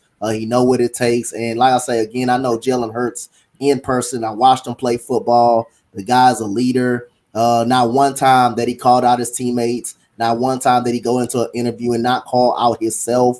That's just the ultimate leader you want. But other than that, man, again, you just gotta hope he comes out and make the throws he's supposed to make. Those wide open throws. There's gonna be some times we have to get rushed up out of the pocket and make some pinpoint throws. And he also got a lot of cons to work on. Sometimes his footwork ain't even always there. Sometimes he loves the panic. He thinks about running before he throws. He looks at Devontae Smith. He looks at Devontae Smith's side way too much a little bit, and he's gonna have to make some of these adjustments and make some of these throws. We know what we got with his legs. We definitely know what we got, but can you make those throws when it matters the most in the playoffs? Playoffs is a different story. Lamar Jackson, you can stop him in the playoffs. But in regular season, he's great. Jalen Hurts, we know he's got 10 touchdowns on the ground. He's gonna have to prove to other people or this franchise, can he make those throws when we need him the most, when the running game is not working? Can you rely on his arm? And that yet to be seen. Absolutely. And like you said, like when Lamar lost those first couple of times in the playoffs, like they went down early. And that's the thing. I think the Eagles, we've gotten off some slow starts in recent weeks. That can't happen this week. So Coach Dante got another caller in here. So I want to ask you before you head out, again, guys, another guy who will be collabing with sometime soon. What's your score prediction and who's your player of the game on Sunday? This is tough, man. I hate kind of predicting a little bit because I don't want to underestimate a team and saying they can't do it, but I'm going to go ahead and do this. I was going to wait till the end of the weekend, like when it get close, but I'm going to just say the Eagles can win this game, but I'm going to have to pick the Buccaneers, man. I know people underestimate Brady. They're underestimating him and his weapons, but until this man is proven that he's can be I'll say he's a Super Bowl champion and he's a 7-time Super Bowl champion. So I'm not gonna go against that guy. I'm not gonna count him out regardless of the weapons. I mean, if our defense was I'm nervous about this defense. This defense made me nervous. The secondary makes me nervous. That's the problem. Steven Nelson has been inconsistent. We know what we got over there in Darius Slay. We definitely know what we got. Linebackers is not the best. Our linebackers are definitely not the best. So again, Tom Brady he does great of making the adjustments he has to make. And Bruce Arians, now he's a Super Bowl winning coach. He does great of making adjustments. Todd Bowles, he does great of making adjustments on the defensive side of the ball. Now Jonathan Gannon, not so much. So for who would I trust? Todd Bowles or Jonathan Gannon? My answer is going to be Todd Bowles. All right. Hey, Coach Dante, thank you for coming in here, man. We appreciate you hopping on, and go Birds. Go Birds. Let's get it. Love it. All right. We've got one more caller in here. He's been waiting a hot minute, so he deserves to get on here. We want to thank you so much for waiting before you hop on. Mishkowski, how you doing, man? How are you feeling about Sunday, and what's going on? What's good, Well, Mitch? I'm doing good. I'm doing good. First time meeting everyone, actually. Like, wow, it's usually just me and Hunter whenever we collab, so it's kind of different. And I just got off the live stream where this guy said that we should not trade Tobias Harris. So I'm kind of in like a bad mood right now. So don't even Get rid of him. Let's get rid of him. Yeah, we Yeah. can get rid of Toby. like he Lock said him out that of we the Wells won't. Fargo Center. He said that we won't make the playoffs if we trade Tobias. Nah. Nah, I think he, kind of addition by subtraction there. So True. Mitch, I do feel you on the anger about Toby. I've seen him miss one too many layups to not be mad at him. But right here we are. We're talking some Eagles, man. I see that poster behind you. We know that you're hype, my guy. I can see the smile on your face. You're excited for this upcoming weekend. Dude, let me know. What's the general feeling on the game, my guy?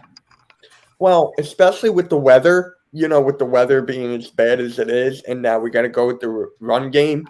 This is such a big advantage for us in that we have Miles Sanders, Jordan Howard, Kenneth Gainwell, Boston Scott, and Jason Huntley. I mean, come on. What else can we have? We should have kept Kerryon Johnson, honestly, but this game is going to be really competitive. I can't wait. I got you. What's a player who you think is just going to stand out? Give me one on the offensive side and one on the defensive side for the Eagles. Somebody who's just going to pop off, have a game. For the offensive side, I'm going with Jordan Howard. Because if Miles Sanders can't play, Jordan Howard's going to get all the snaps, and he's my prediction to get the most yards in the playoffs. So I'm going with Jordan Howard. For the defensive side, I got to go with Darius Slay. I mean, he's the lockdown defender, right? And he's got what, 3 touchdowns, right? 3 pick sixes. You're right about that, Mitch. I think it is 3. Because he has the So I got to 2 pick sixes and 1 fumble recovery run back, I think. Yeah. Okay. I think you're Okay. right. Same thing, but yeah, you got to go with Slay here. Top 3 corner. Yeah. I like it, Mitch. And dude, a lot of people have given us different odds as they've come in. Most people have agreed the Birds should be the underdog in this. But what do you give it odds-wise? Like, what percentage chance do you give the Birds to win this game? We've had some people go fairly close here. What do you think, guy? Like, how close did they go? So I went 30-70. Some people went like 25% chance. Some people went 40. Some people said the Birds should be favored. But, let me know, man. What you think? I got to go with, you know what? I'm going with 50-50.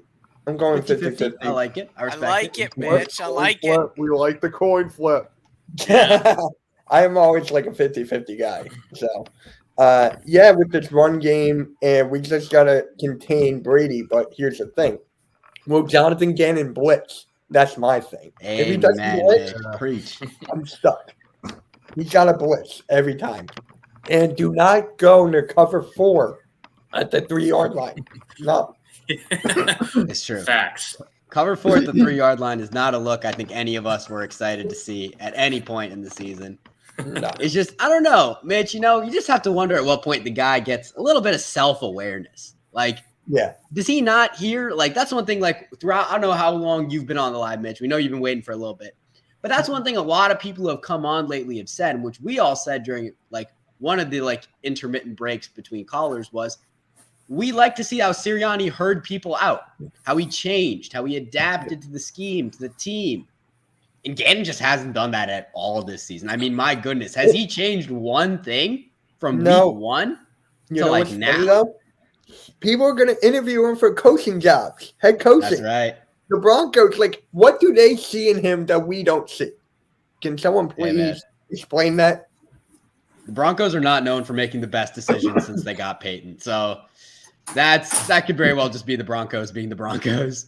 Right. To your point, I mean, I think that some people are kind of looking at the stat of how many points the Eagles have given up over the second half of the season, which I think it's about 16 a game. I know Elliott Shore-Parks loves that stat, but wants to ignore the fact that he wants to ignore the fact that what decent quarterback have we played in the second half of the season? Look, we're beating bad teams and we're beating them pretty well. We've been stomping on them. The Eagles are doing what they've needed to do, right? They're doing what they needed to do against these bad teams. But at the same time, Jonathan Gannon's defense giving up 16 points a game isn't anything to scream about and get excited about, because the eye test is important.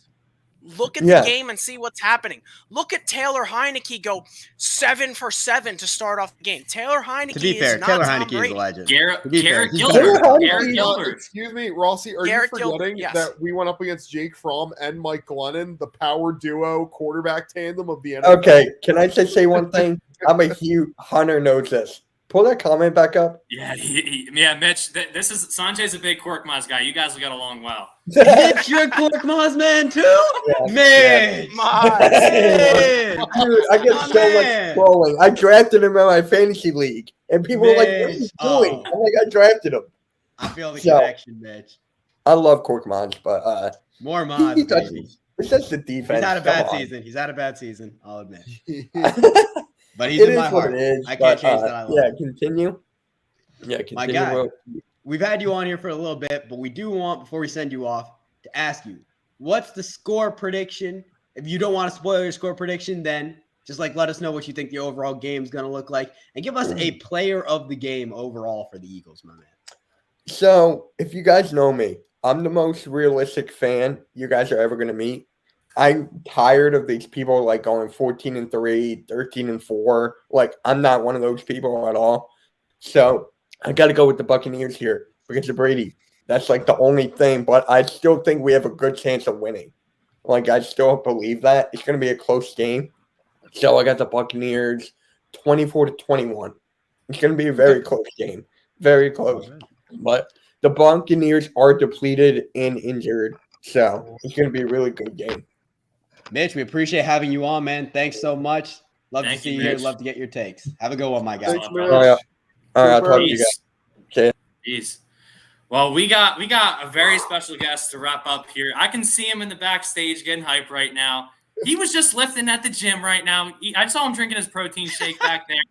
And this is a little preview for next week. We've got an interview with a very special athlete coming up, and we have the privilege of talking to him right here in the call-in right now. So without further ado, Seth Fisher, Fish Daddy, is here. Yeah. How's everybody doing? We're doing okay. Great now that you're here, honestly. Great to be on here. Long time overdue. Long time listener. First time caller. Go Birds, man. Go Birds. Go Birds. Let me just preface by saying this kid is the greatest athlete that I know. Not even lying. That I know personally, he is easily the greatest athlete. Any sport, this kid can just pick it up.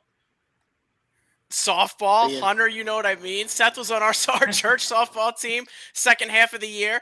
Killed it. Roller Jimmy hockey, Rollins too. out there. Oh, Yep, don't yep. even get me started with this kid on the chip and putt course. He goes, "Oh man, haven't swung a club in 3 months." Chips it right on the green, 3 feet from the pin. I'm like, "Oh, okay, I'll just slice it off 15 feet away. That's cool." I appreciate all the compliments, boys. It's great to be on here with you guys tonight. Fish, as much as I would love to just giving you compliments for the next 5-10 minutes, and believe me, I would. We are talking about the Eagles here, man. So how are you feeling upcoming to this game?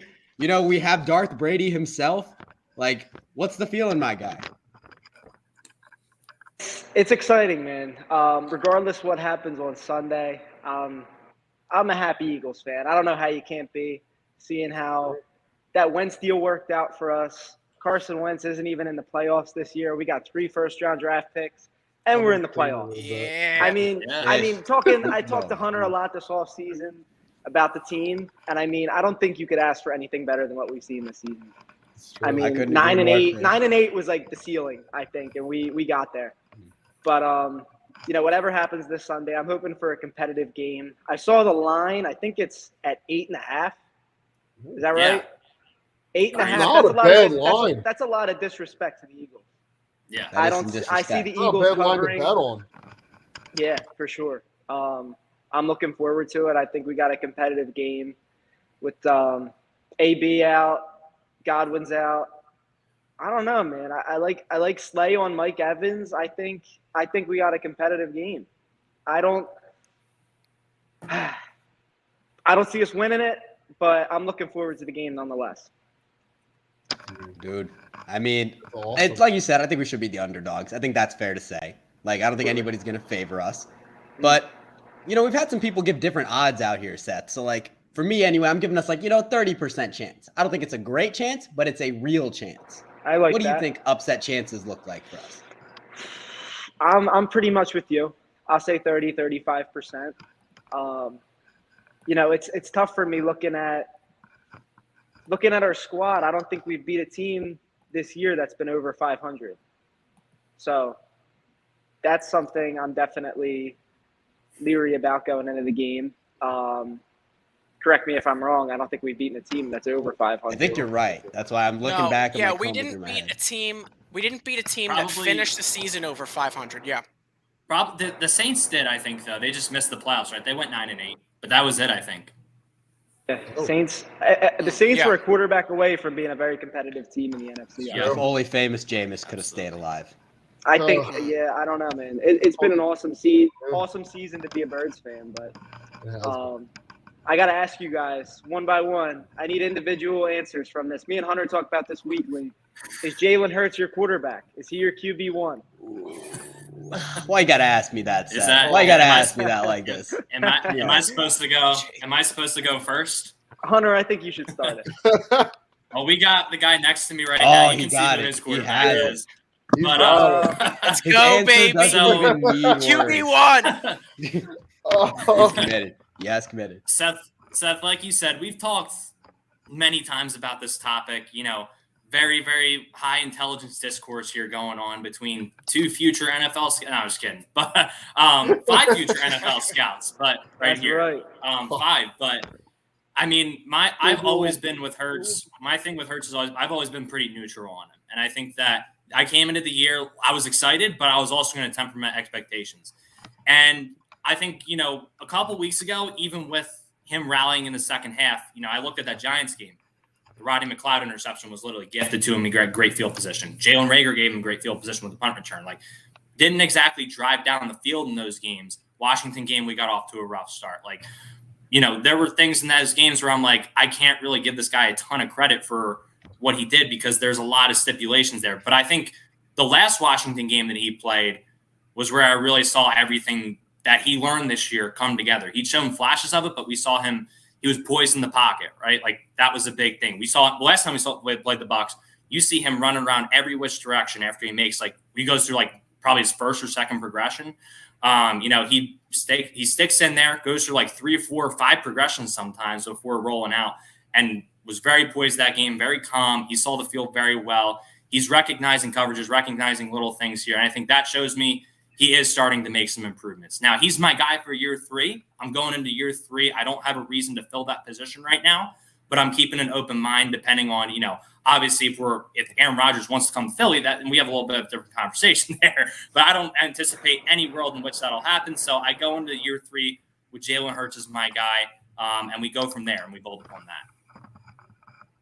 Let me hear from a Hurts doubter.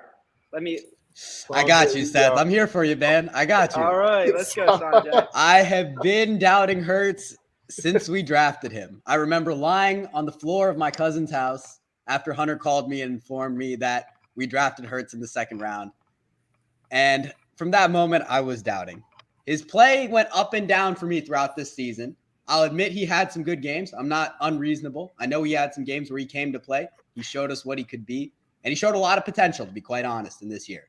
So like Hunter, I will say he has earned the 3rd year for me. I don't think that should be in question short of Aaron Rodgers because I'm not taking anybody over Aaron Rodgers. But outside of that, I got to say this, though. While he has earned the 3rd year for me, I'm not willing to give him my quarterback the label yet. If he wins us this playoff game, though, that may change, Fish. That may very well change after this weekend if he can get us this playoff game. But for now, at least, he is not my quarterback. Understood. Ian, I'm dying. Yeah. I'm dying to I mean, know. listen. You know how much I adore my Sooners. Man. So Hurts is always going to hold a special place in my heart. I don't care what the score said. There was a lot of missed calls in that LSU Oklahoma game, but that's neither here nor there. Missed calls, Ian. Our Listen, team beat you guys by like 60 Don't, points. no, don't. It was an LSU guy. Yeah, you know what? We're not going to get into this argument here. But long story short, I mean, the one thing that I always saw from Hurts at OU, and the one thing that I still see from him up until that last Washington game, in just in the time that I've watched Jalen Hurts, is he's like just good enough where, because listen, I mean, you also know CD. I'm sorry for all the Eagles fans out there. CD Lamb has been one of my favorite athletes since like his freshman year of college. That's never changed. That hasn't changed. Seeing him miss CD so many times, seeing him like not run through progressions so many times, like it's maddening. So again, he's earned another year. I'm wary about him, and obviously, like, I would love to kick the can down the road and just see like what the other options are come that, one, see how Hurts plays next year, but two, see those other options. But right now he has earned my year 3, but I don't know if I can give him my golden. Join me in the doubter camp. Give me your best pitch here. Rossi. You know what? This is where I'm at with Jalen Hurts, man. I see a lot of Nick Foles in him. Not in his game, right? Not in his style, in his poise. And I think that is huge. He has this mentality of a winner. You know who didn't have that winner mentality? It was Carson Wentz, man. That's why he's not in the postseason this year. Say it, Rossi. That's why, Say it honestly, louder. Say it louder. If Carson Wentz, listen, I might Carson give you a Wentz won grand us a eye Super roll. Bowl. He did. But if Carson Wentz didn't get hurt, we would not have won that Super Bowl. We need a guy with a Nick Foles mentality, and Jalen Hurts has it. Listen, he has more developing to do. I will say that. I'm not... For those of, for everybody who's in the Philly Insider chat, in our group chat, I mean, the guys here with me now, Hunter, you got Sanjay, Ian, you guys know that I have been at times very critical of Jalen Hurts in his inability sometimes to read the field correctly or to make the right decision. But I really think that he's going to make a third-year jump, maybe not exactly like Josh Allen did, but very similar. I think we're going to see that. And look, his numbers are good. His numbers are really good. If you look at his total touchdowns compared to his turnovers, I think he's at something like, 26 total touchdowns, including passing and running, to 11 and 12 turnovers, something like that. That's the last time I checked it. The numbers might be a little bit different, but that's good. His numbers are good, and the Eagles are a playoff team with this horrible defense. So, look, I know that our running game was great, but part of the reason was because Jalen Hurts gives you so much of a boost and presents so much of a weapon in the running game that he opens everything else up for everybody else. And I'm not trying to take credit away from the running backs. I'm not trying to take credit away from the offensive line. But Jalen Hurts has shown us what we needed to see, not only to earn another year going forward, but to give us confidence to think that he will continue progressing and that he might be the guy going forward, especially given the fact that right now he's on a rookie deal and we have 3 first-round draft picks next year, and that gives us some flexibility going forward. Yeah, I think that's a yes. I think that goes in the yes for my quarterback. In the yes column. Anything else you want to say, Fish, before we wrap up here, man? Absolutely. Let me give my opinion on Hurts. Yeah, go for it. Please. So Hunter knows my thoughts. I like everything, a lot of what you guys said. Every one of you guys have had excellent insight. I think he's exceeded expectations for this year. I cannot deny that. He is in the playoffs. Carson Wentz is not. Can you say that one more time, Fish? Could you repeat that one more time? I'm sorry, I didn't quite catch it. Hurts is in the playoffs. Carson Wentz is not. Okay. All right. I just had to make sure. Let me be clear. I am not sold on Jalen Hurts, but I do believe he has earned the year 3. Absolutely. I don't see any quarterbacks in the draft that I would be willing to trade 3 first-round picks for. I think I won't even get into Howie Roseman right now, but I'm very happy that we have 3 first-round picks. If we get Kenny Pickett, I'll cry. I think the future is really bright. like you said, barring Aaron Rodgers, I say you stick with Hurts for another year and see what this team's about with, a fresh season playing against – I saw some opponents that we're playing next year. Looks like we have another tough schedule. Every game's tough in the league, though. But Jalen Hurts has earned another contract. Wow. Is that Carson Wentz's jersey? Wow. If you meant it, you would have burned it. I'm looking forward That's to all I got to Sunday. say. I think we'll see a lot about Jalen Hurts and his poise come Sunday when he goes toe-to-toe with Tom Brady. I'll leave it there. Yeah. Absolutely. Well, Wow. Fish, anything else you want to say before we're going to have you on next week at some point, Oh, yeah. but anything you want to say before we wrap up here, man? Thank you, boys, for having me on. It was a pleasure. Long Thank time you for coming. coming on. Absolutely, man. Absolutely. You guys are killing it. I'm looking forward to next week, and I'm looking forward to the Birds game. Hopefully we got a victory to talk about next week. I think our Yes, sir. podcast will be fantastic, regardless of the outcome, but I think it'll be a little bonus if the Eagles can pull off a miracle on Sunday. Yes, sir. Hey, man, this is the city for the miracles. All right. See if he's got some Nick Foles in him after all. Yeah, absolutely. So we're going to let you go, Fish, but thank you for taking the time out of your day and for asking us some questions and giving us your insight. We appreciate you, man. You have a good one, Fish. Thanks, You brother. too. See you, Go Fish. Birds. See All right, ya. guys. Go Peace. Birds. All right. I like that Fish asked us that last Love question that because guy. I think all four of us gave a different answer on, and I think all four of us are pretty accurate on what we said too, and Yeah. to an extent. So, yeah, I just want to ask you guys. This was a phenomenal stream. First off, thank you everyone who dropped in. This was amazing. We had an insane amount Second of off, watchers doing this, man. yes. Second off, sorry to you guys who jumped in late in the backstage. We apologize. We really had a lot of callers tonight, and we had a tough time moving through them. But I just want to ask you guys before we wrap up, after talking to all the callers and everything, what are your guys' kind of final thoughts on the game this Sunday, and what are you kind of looking forward to? I mean, I can take us off the jump. The game this Sunday, final thoughts. I think this is a big litmus test. We've already overperformed, like Seth was saying there. Yeah. Can we go one step further, though? I mean, that's the thing we love about football, guys. Anything, we should be the underdogs here. Nobody should favor us in this game.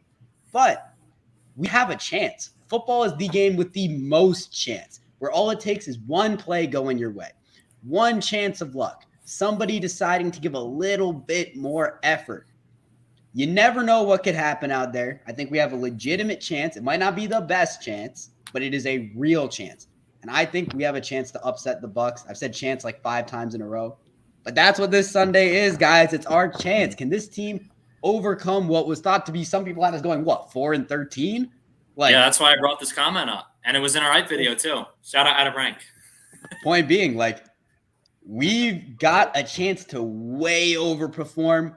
This is a litmus test. This is a big credit. Can you imagine the experience this would be if the guys could get to the divisional round of the playoffs in Jalen Hurts' first year as a starter, Sirianni's first year as a head coach? We got a lot of young weapons. This experience is invaluable.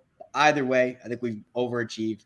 But it'd be the cherry on top, guys, to send Brady home in the NFC playoffs. You're only going to get my official prediction on the preview, though. All y'all come tune in for that on Saturday. 1 p.m. Rossi, Ian?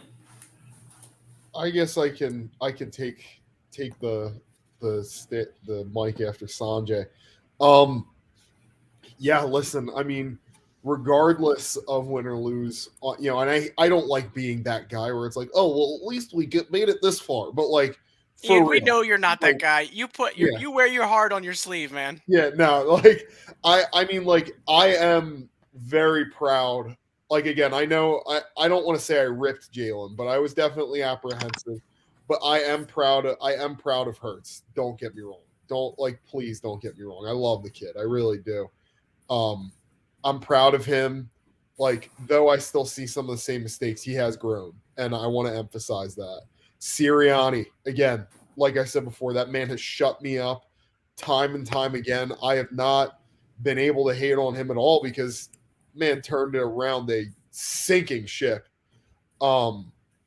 And then on top of it all, we have 3 first-round picks. The only thing in this organization that makes me want to crap my pants is the GM. Aside from that, that's about it.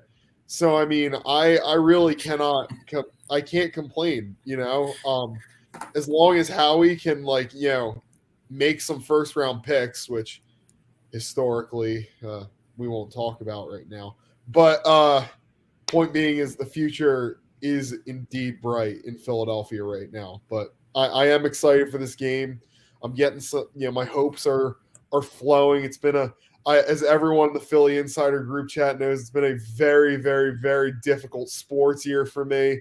And sending Tom packing would make all of it worth it. All of it. I would take it all on to send. Shut up, Howie. I would take on all of it to listen. A broken clock is right twice a day. So that's my that's my opinion. Sorry, I kind of ran over on that, but Rossi, all good. The floor is yours. You know what? Well, Ian, I've got some good news for you. The Eagles are going to go into Tampa on Sunday at 1 p.m. Oh yeah. It's going to be 20-mile-an-hour wind gusts. Ooh. It's going to be raining. The rain's going to be coming down.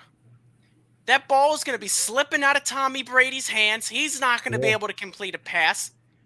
Jalen Hurts, you know what? He's going to have difficulty completing passes too. But guess what? We've got the best run defense in the NFL. And we're going to go out there. We're going to dominate time of possession. We are going to run the ball down their throats, unlike in the first game against them. And we're going to win this game. I believe that. Birds are going to win this game. Go Birds. It's time for takeoff. Yes. Let's fly, baby. It's time to fly. Let's go. Yes. I love it. I don't know how I'm going to follow that up to finish us off here. But, I mean, I'm in the same boat, guys. Like, I am so tired. Like, I don't care if you don't pick us. But people are flat out disrespecting us this week. They're not even considering our run game in this one. They're not considering the weather. All it is Brady, Brady, Brady. That's all we're hearing. And I'm so freaking tired of it. Like, we have talent here. We've grown throughout the year. We've gotten to this point. And now it's a new season. Like, we're at this point. What's the point in getting here if you're just going to go home? What's the point when you get in the dance if you just go home the first week and sit on the couch with the Cowboys like they do every year? There's no point in it. So we got to take advantage. Go down to Tampa like Rossi said. We've got a big opportunity. There's no pressure. There's no pressure. We were supposed to win 4 games. We have 3 first-round picks. We are fine right now. We have a coach who's gotten immensely better as the year has gone on. Finally did what I thought he was going to do the whole year. After I looked like an idiot the first couple weeks defending this guy. And I stuck with him for a little while, until there was a point where I couldn't after that Raiders game. We've got Jalen Hurts, who's made big progressions. And like Rossi said, he opens up the run game. He keeps an extra guy out of the box. We've got guys here. We've got Quez as the deep threat, as a decoy. We've got Smitty. Smitty's going to go to work on these corners on Sunday.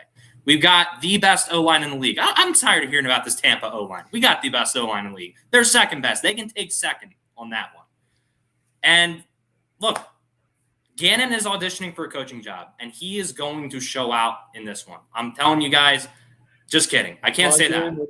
But hopefully he pulls everything out of the back pocket, throws the kitchen sink at Tom Brady, gets hired somewhere else, and we can, again, I don't think many of us are confident in him moving forward, but all he's got to do if that man gets hired somewhere else.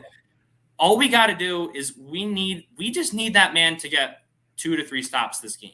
I'm going to be honest, guys. I think our offense can absolutely – and if the weather's going to be like it is, he might get gifted a few stops here and there too. So that's all I got to say. But, guys, I think it might be fitting if we I think we have the hype video up here. Should we play the hype video as we exit here? Let's do it. Absolutely. Right. Absolutely. So shout out to everybody who came in real quick. Real quick, my man. Shout out to everybody who came in. We appreciate all of you. Absolutely. As always, God bless and fly birds fly. Fly Eagles fly. And if I may add, we do have Taylor Swift on our side because she is a Birds fan. We have the ultimate Eagles fan on our side. So that's all I got. How did you manage to work Taylor Swift into this? I had to. Rossi, any final things you want to say here? Go Birds. Let's cue up that hype video, baby. All right. Well, it's actually uploading right now, so we're going to have to stall for a couple minutes. Technical difficulties while we're in the live. Well, listen, we still got people rocking with us. That's okay. We do. Yeah. We do. It's true. Dude, it was insane how many people came through for this one. And people who stayed around, too, for the whole thing. Shout out to everybody who's been through this whole live. Also, I apologize for fixing my hair so much. I really need a haircut and just kept, like, getting it. Ian, you're beautiful. Spot on my head. It was getting itchy, so I had to keep flipping it. I don't know if anyone noticed. I felt like... Well, listen, guys, as we talk right now, our hype video is about to surpass 8,000 views. And we also surpassed 800 subscribers. So it's been a big day for us. Hopefully an even bigger week for the Birds. Let's go. Guys. Hey, thank you guys for naturally stalling there. And thank you all again. Thank you guys for rocking with us for so long tonight. This is amazing. Thank you guys. I know I took a lot of time out of your guys' days doing this call with y'all. Thank all three of you for it, because I know I got a free schedule, but I know you guys are busy. So we got the hype video. It's time to cue it up. Go Birds, baby. Go Birds. Thank you. Peace.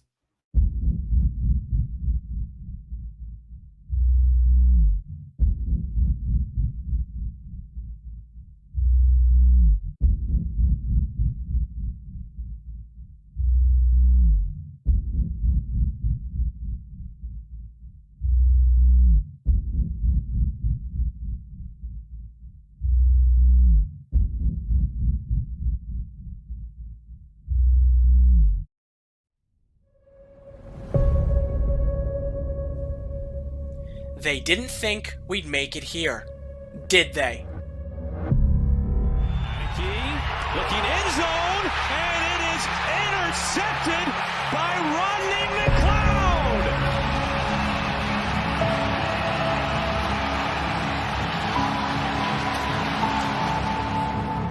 McLeod. They always count us out. They mocked and laughed at us. They said we'd only win 4 games. 4 wins for Nick Sirianni. They said Jalen Hurts isn't even a top 40 quarterback. Hurts on the run, the throw for the end zone, and it's caught. Hurts keeps, Hurts cuts, Hurts has the first down, and Jalen Hurts might have just put it away for the Eagles. Touchdown.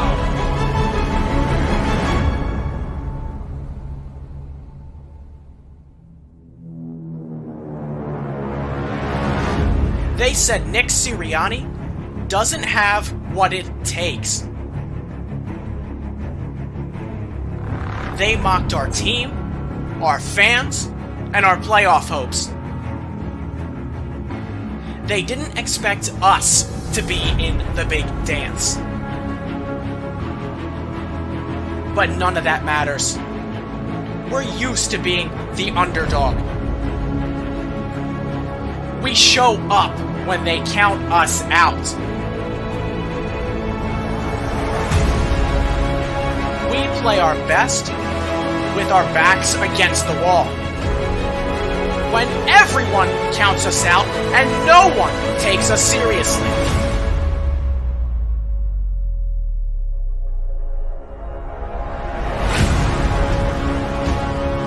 It wasn't easy, but we fought back when they least expected it. Game after game, with no room for error, we soared.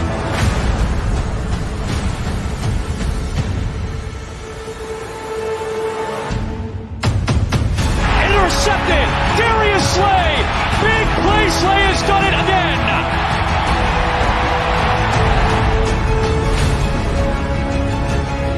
Even though no one sent us an invitation, we're in the big dance.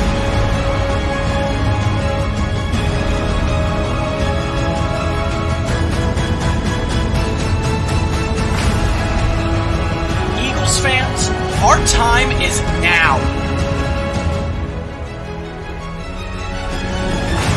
It's time to shock the world again when they least expect it.